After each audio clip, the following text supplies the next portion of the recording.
Para podermos entender o que está acontecendo agora entre Rússia e Ucrânia, precisamos voltar em 1949, na criação da OTAN. Durante a Segunda Guerra Mundial, Estados Unidos e União Soviética uniram suas forças para derrotar um inimigo em comum, o poder alemão. Entretanto, com o fim da Segunda Guerra, as duas grandes potências viraram rivais, protagonizando uma guerra que ficou conhecida como Guerra Fria. O avanço do poder da União Soviética em território europeu preocupava os Estados Unidos. Enquanto o leste europeu era dominado pelo poder soviético, a Europa Ocidental havia se tornado um importante espaço de influência dos Estados Unidos. E é a partir daqui que a gente começa a entender como a influência dos dois países foi importante para a criação da guerra que hoje se torna eminente. No vídeo de hoje, contaremos por que a Rússia pode invadir a Ucrânia a qualquer momento.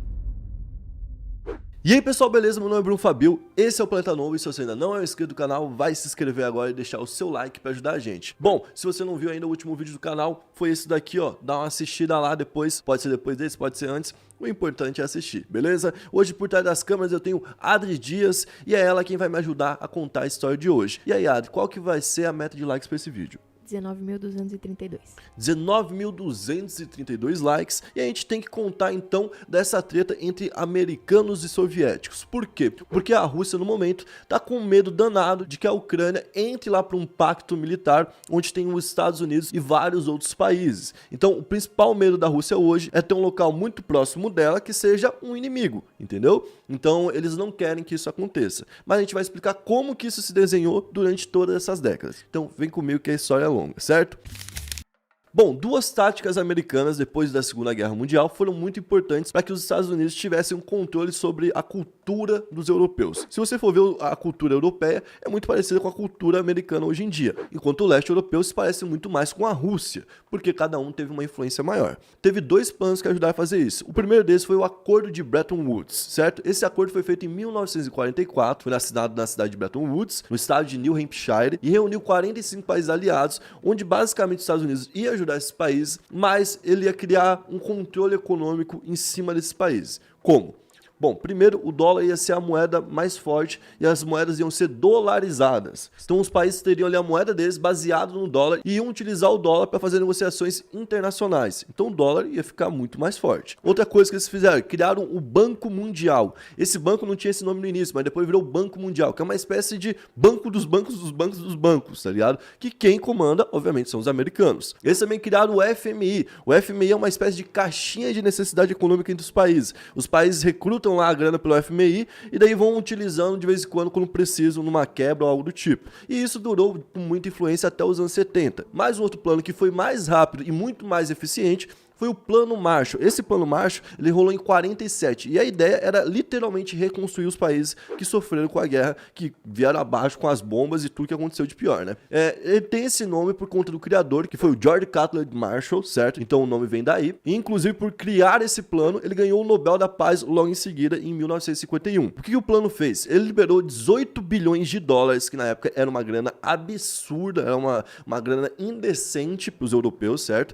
Para reconstruir as casas, as indústrias, importar alimentos e commodities, ou seja, importar madeira, ferro, importar... Tudo que eles precisassem. Tudo que eles precisassem, que eles não tinham isso e não tinham como se reerguer, porque não tinha uma economia ativa, entendeu? Tudo que eles tinham de investimento era em arma nos últimos anos. Então eles não tinham para onde andar, certo? E também investir ali forte no agro para ter como comer e não ter que ficar importando alimento pro resto da vida, porque isso custa caro, obviamente, né? Então, de 47 até 51, eles ajudaram muitos países, principalmente a França, Inglaterra e Itália. E é por isso que a França, Inglaterra e Itália, você fala, pô, mas os caras tiveram uma guerra mundial, veio tudo abaixo, mas você vai na França, lá na Inglaterra, você vai na Itália, e é tudo bonitinho, pô. Por que que é assim? Porque os americanos reergueram ali. E aí, nisso daí, no meio disso, os americanos não são bobos. Em 49, eles criaram a OTAN, certo? Mas pera aí, tem mais uma coisa que eu tenho que falar pra vocês.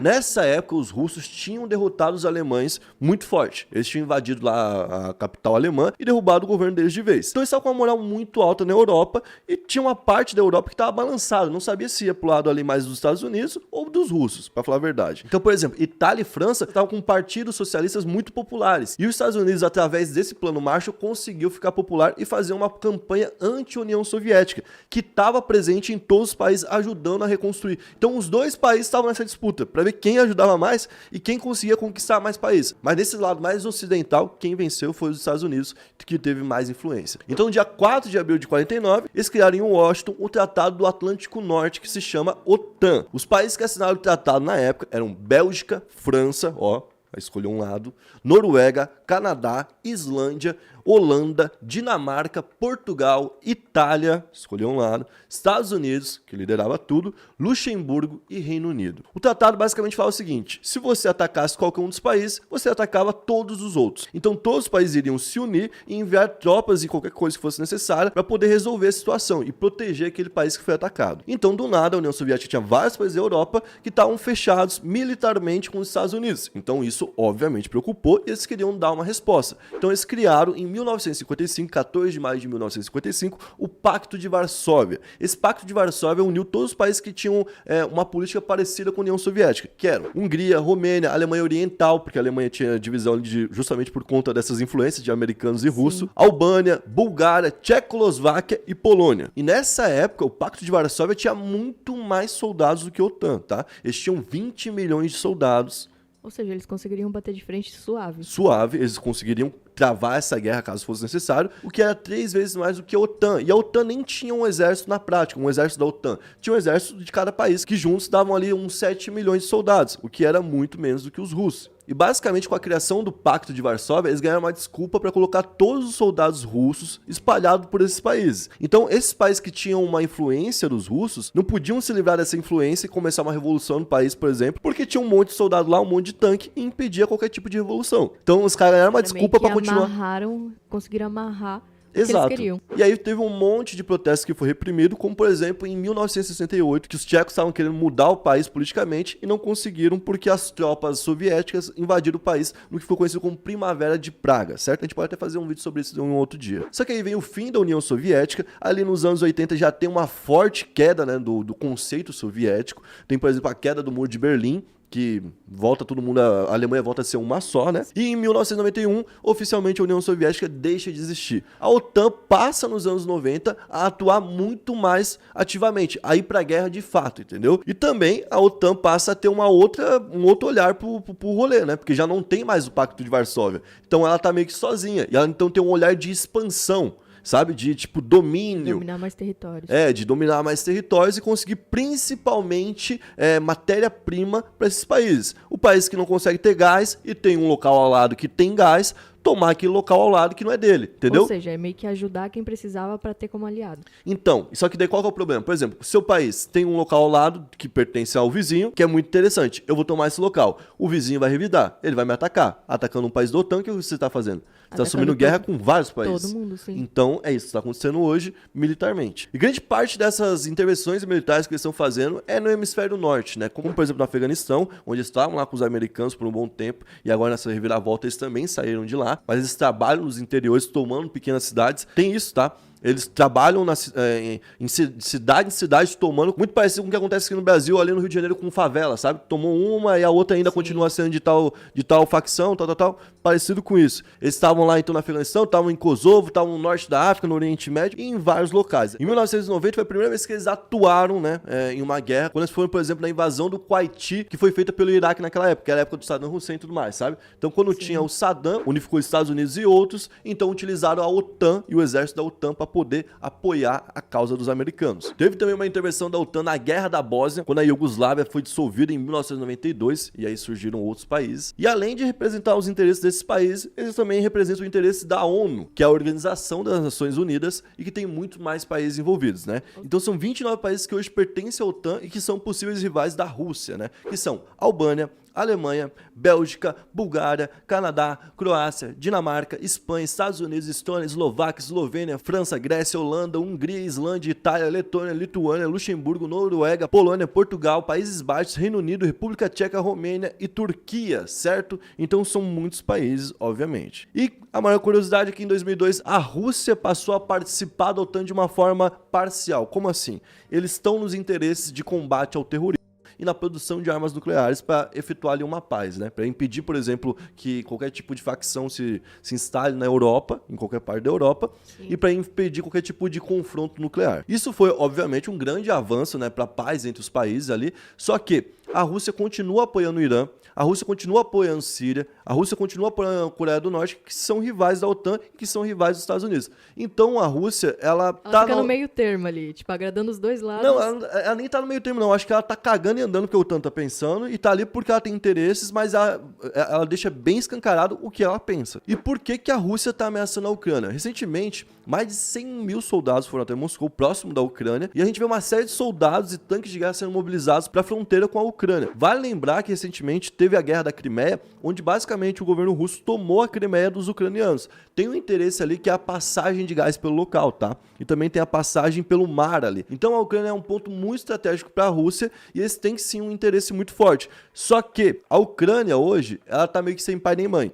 Que a OTAN meio que fala por ela, só que ela não pertence à OTAN. Você entende? Entendi. Ela tá de fora da OTAN. E ela quer entrar para a OTAN. Só que os russos falam que se ela entrar para a OTAN, vai ter uma invasão e vai ter uma guerra. Por isso e aí a OTAN fala que se isso acontecer, os Estados Unidos e todos os países vão atacar a Rússia. E é por isso que tem uma guerra iminente lá. Porque o medo da Rússia é o mesmo medo que os americanos tiveram com Cuba antigamente. Quando Cuba se virou para o lado esquerdista, se juntou ali com a União Soviética e era um país, uma ilha muito próxima, né, aos Estados Unidos. Cuba começou a querer construir portos, aeroportos, bases militares e tudo isso dava muito medo nos Estados Unidos, que proibiu isso de acontecer. E é por isso que tem um bloqueio americano em Cuba. Por que tem tanta treta entre americano e cubano? Só por isso. Porque os Estados Unidos tinham medo de que Cuba bombardeasse os americanos. Você entendeu? A Ucrânia está na mesma situação. E vai lembrar que quando teve a Guerra da Crimeia, vários rebeldes e facções ali da Ucrânia, que são a favor de que a Ucrânia volte a pertencer à Rússia, né? Essas pessoas invadiram o leste da Ucrânia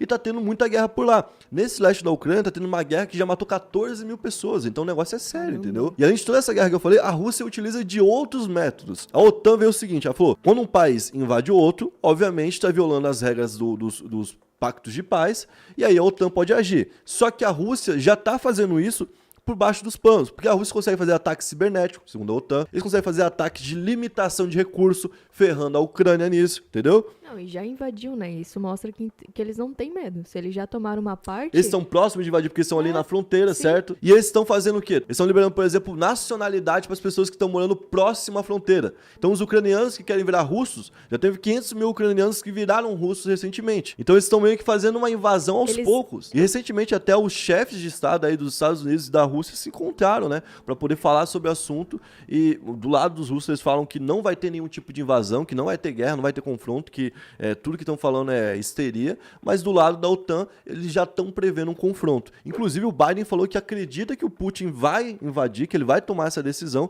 mas que ele vai se arrepender amargamente disso. Ou seja, vamos ver uma guerra. A gente está vivendo uma tensão muito forte. Não sei se vai ser uma guerra mundial, mas pode ser um conflito muito forte na Ucrânia. Pode ser divisão da Ucrânia, por exemplo, em duas Ucrânias. Igual tem Coreia do Sul e Coreia do Norte, pode ter Ucrânia do Sul e Ucrânia do Norte daqui a pouco.